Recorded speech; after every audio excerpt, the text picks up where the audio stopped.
ગુજરાતના પાટણમાંથી પુષ્પા સ્ટાઇલના ચંદન ચોરો ઝડપાયા છે। આંધ્રપ્રદેશની પોલીસે પાટણમાંથી કરોડોનું ચંદન ઝડપ્યું છે। પાટણના હાજીપુર પાસેના ગોડાઉનમાં ચંદન સંતાડાયું હતું। જે રીતે પાટણ, મહેસાણા અને ડીસામાં મળીને 3 આરોપીઓને પોલીસે ઝડપ્યા છે। આંધ્રપ્રદેશની રેડ સેન્ડર્સ ટાસ્ક ફોર્સની ઇનપુટથી એલસીબીએ દબોચ્યા હતા। પોલીસે 3 આરોપીની ધરપકડ કરી સઘન પૂછપરછ કરી છે। 4 મહિના અગાઉ આઈસર ગાડીમાં 2.5 કરોડનું ચંદન છુપાવીને લાવવામાં આવ્યું હતું। શાકભાજીની આડમાં આ ગોડાઉનમાં ચંદન છુપાવવામાં આવ્યું હતું। ગોડાઉનમાં પકડાયેલું 4.5 ટન રક્ત ચંદન વિદેશમાં વેચવાનું હતું। એશિયાના કેટલાક દેશો ચીન સુધી આ ચંદન પહોંચાડવાનું હતું। ત્રણેય આરોપીઓ મળી આવેલ છે। ત્રણેયની ધરપકડ કરવામાં આવેલ છે અને એમની પૂછપરછ દરમિયાન જે હાલમાં અહીંયા ઉભા છે ત્યાં શ્રેય ગોડાઉનમાં એમણે આ રક્તચંદન જે કે આંધ્રપ્રદેશમાંથી લાવેલ છે તે ચોરી કરી અને સંતાડેલ છે। તો અત્યારે આ જે ચંદન છે એ ટોટલ 150 થડ આશરે 4.5 ટન વજનના અને 2.5 કરોડ રૂપિયાના મુદ્દામાલની સીઝ કરવાની કાર્યવાહી ચાલુમાં છે। અને આ કાર્યવાહીમાં પાટણ જિલ્લાની એલસીબી અને બાલસાની પોલીસ અને આંધ્રપ્રદેશના પોલીસ અધિકારીઓ અને એમના જે ટીમ છે એ સામેલ છે। આંધ્રપ્રદેશથી 2 આરોપી પકડાય છે અને જે ચંદન ચોર છે તે ચંદન ચોરનું પગેરું છે ટીટેટ પાટણ સુધી આવે છે। મારા પાછળ જે દેખી શકો છો જે ચંદન છે તે ચંદનનું જે કહી શકાય કે જે ચંદન લાલ ચંદન છે તેની ચોરી તસ્કરીનો જે મામલો પાટણમાં થયો। પાટણના જે શ્રેય ગોડાઉન અંદર મૂકવામાં આવ્યો હતો। ત્યારબાદ જે આંધ્રની જે પોલીસ અને પાટણની એલસીબી પોલીસ દ્વારા જે ચંદન છે તે ચંદનને હાલ તો તેને તોલ માપ કરવામાં આવે છે। તોલ માપ કરીને એક બાજુ તેનો જથ્થો છે તેને આજે સીઝ કરવામાં આવે છે। જે જથ્થાને જે રાખ્યા બાદ જે જથ્થાને માપપટ્ટીથી એને માપી અને તેને તોલ્યા બાદ તેને એક બાજુ રાખી અને તેને હાલ તો આંધ્રપ્રદેશમાં લઈ જવામાં આવશે। એ લાલ ચંદન છે ચોરવાના અંદર 3 જેટલા જે ઇસમો છે તેમની હાલ તો ધરપકડ કરવામાં આવી છે।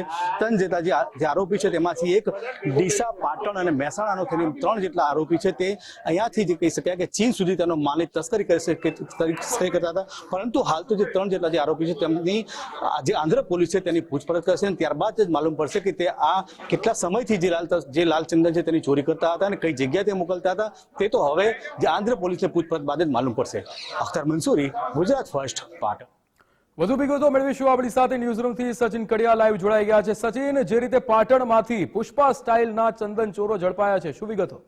જે ચોક્કસથી ખાસ વાત કરવામાં આવે તો અત્યારે હાલ પુષ્પા 2 ની જે ફેમ છે તે પુષ્પા 2 અત્યારે હાલ પ્રચલિત છે। તેવી જ રીતે ગુજરાતમાં પણ પુષ્પા 1, 2 નહીં પરંતુ 3 પુષ્પા મળી આવ્યા છે। એટલે કે પરેશ, નંદકિશોર અને હંસરાજ નામના આ 3 પુષ્પા છે જેઓ ખાસ ચંદનના લાકડાની ચોરી એટલે કે આંધ્રપ્રદેશથી આવેલું ચંદનના લાકડાની શાકભાજીના જે આડમાં લાવેલા આઈસર મારફતે જે 4.5 ટન એટલે કે 2.5 કરોડનો આ મુદ્દા માલ છે તે ખાસ પાટણ પાસેના ગોડાઉનમાં 70 નંબરના શ્રેય ગોડાઉનમાંથી મળી આવ્યો છે। ખાસ આ જે ગોડાઉનમાં જે માલ મળી આવ્યો છે તે આ આંધ્રપ્રદેશની જે કહેવાય કે રેડ જે સ્મગલિંગ જે ટીમ છે તે દ્વારા અહીં ખાસ આવી હતી ને અહીંની પોલીસ છે અને આંધ્રપ્રદેશની પોલીસ બંને દ્વારા જે સંયુક્ત રીતે તપાસ કરવામાં આવી હતી। કારણ કે ત્યાં જે રીતે ચોરી થઈ હતી ત્યાંથી જે ચંદન ચોરોને પકડ્યા હતા ને તેમના દ્વારા માહિતી મળી હતી કે અહીં ગુજરાતમાં માલ ખાસ પાટણ પાસે વેચ્યો છે। ત્યારે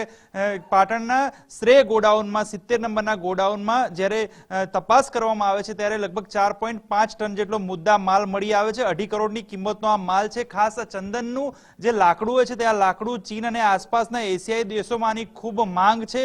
ખૂબ અધધર રકમનો આ જે છે તે મુદ્દામાલ હોય છે, ખૂબ માંગ હોય છે તેની, જેને કારણે સપ્લાય થતો હોય છે। ખાસ અત્યારે હાલ જે આંધ્રપ્રદેશની પોલીસે જે આ તસ્કરોને જે ખાસ મહેસાણા, ડીસા અને જે કહેવાય કે પાટણથી પકડ્યા છે ત્યારે અત્યારે હાલ પોલીસનો જે ખાસ જે એ દિશામાં પ્રયત્ન હશે કે આના તાર એશિયાઈ દેશો જોડે જોડાયેલા છે એટલે કેટલાય લોકો આમાં સંડોવાયેલા હોઈ શકે। પરંતુ જે રીતે અત્યારે હાલ પુષ્પા ફિલ્મમાં જે રીતે ચંદનના લાકડાની ચોરી થતી હોય છે, આંધ્રપ્રદેશમાં એક જંગલ છે જ્યાં ખાસ આ જે પુષ્પા 2 ફિલ્મ છે, 1 ફિલ્મ છે તેમાં જે દેખાડવામાં આવે છે કે જે ચંદનના લાકડા છે તે લાકડાનું ખૂબ માંગ છે અને જે રીતે સ્મગલિંગ થતું હતું તે જ સ્ટાઇલમાં ખાસ આઈસર ગાડીમાં શાકભાજીની આડમાં લાવેલો આ 4.5 ટનનો મુદ્દા માલ મળી આવ્યો છે। ખાસ જે અહીંની પોલીસ અને આંધ્રપ્રદેશની પોલીસે સંયુક્ત રીતે આ 3 આરોપીને ઝડપ્યા છે। પોલીસની હવેની આગળની કાર્યવાહી આ 3 આરોપી પાસેથી જે આગળના તાર ક્યાં સુધી જોડાયેલા છે એશિયાઈ દેશો વિદેશોમાં ખાસ આની માંગ હોય છે, ત્યારે